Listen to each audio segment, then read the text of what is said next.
Hi friends, எல்லோருக்கும் வணக்கம். இன்றைக்கி இந்த வீடியோவில் என்ன பார்க்க போகிறீங்க அப்படின்னா, ஒரு கஷாயம் தான் பார்க்க போகிறீங்க. இஞ்சி டீ. இது வந்து சளி, இருமல் இது ஏதாச்சும் இருந்ததுன்னா நம்ம வீட்டில் ஈஸியாக பண்ணலாம். இது எப்படி பண்ணுறதுன்னு பார்க்கலாம். நம்மளுடைய சேனலை ஃபஸ்ட் டைம் பார்க்குறீங்கன்னா ப்ளீஸ் சப்ஸ்கிரைப் பண்ணிக்கோங்க. ஃபஸ்ட்டு வந்து நான் 1 கப் அளவுக்கு நான் வாட்டர் ஆட் பண்ணிக்கிறேன். அந்த வாட்டர் வந்து நல்லா கொதிக்கட்டும்.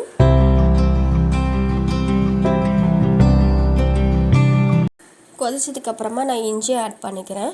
உங்களுக்கு எவ்வளோ தேவையோ அதுக்கேற்ற மாதிரி நான் ஆட் பண்ணிக்கோங்க. நான் எனக்கு மட்டும்தான் ப்ரிப்பேர் பண்ணுறேன். அதுக்கப்புறம் பார்த்திங்கன்னா கொஞ்சமாக பட்டை ஆட் பண்ணிக்கிறேன். அதுக்கப்புறம் ஒரு 2 ஏலக்காய் ஆட் பண்ணிக்கிறேன். அதுக்கப்புறம் பார்த்திங்கன்னா சுக்கு ஆட் பண்ணிக்கிறேன் கொஞ்சமாக. அதுக்கப்புறம் வந்து 4 மிளகு வந்து நான் முனிக்கி ஆட் பண்ணிக்கிறேன்.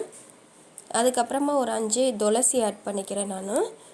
அதுக்கப்புறம் பார்த்திங்கன்னா கொஞ்சமாக மஞ்சள் ஆட் பண்ணிக்கிறேன். இது எல்லாமே நல்லா கொதித்து வரட்டும்.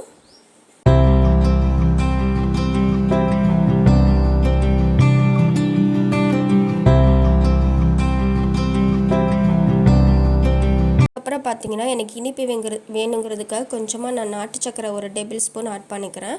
உங்களுக்கு வந்து நாட்டு சக்கரை வேண்டானாக்கா நீங்கள் வந்து ஹனி கூட ஆட் பண்ணிக்கலாம். எல்லாம் ஆட் பண்ணதுக்கப்புறம் நல்லா ஒரு 2 கொதித்து வரட்டும். வந்ததுக்கப்புறம் நம்ம ஸ்டவ் ஆஃப் பண்ணிக்கலாம்.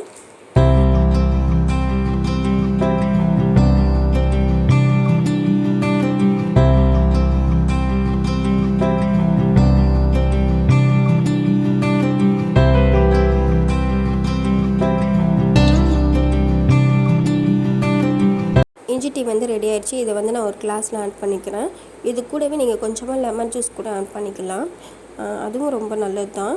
இந்த வீடியோ வந்து ரொம்ப யூஸ்ஃபுல்லாக இருக்குன்னு நான் நம்புகிறேன். இந்த வீடியோ வந்து உங்களுக்கு பிடிச்சிருந்ததுன்னா வீடியோக்கு ஒரு லைக் கொடுங்க. நம்மளுடைய சேனலை சப்ஸ்கிரைப் பண்ணாதவங்க சப்ஸ்கிரைப் பண்ணிக்கோங்க. உங்களை நெக்ஸ்ட் வீடியோவில் சந்திக்கிறேன். அது வரைக்கும் பாய்.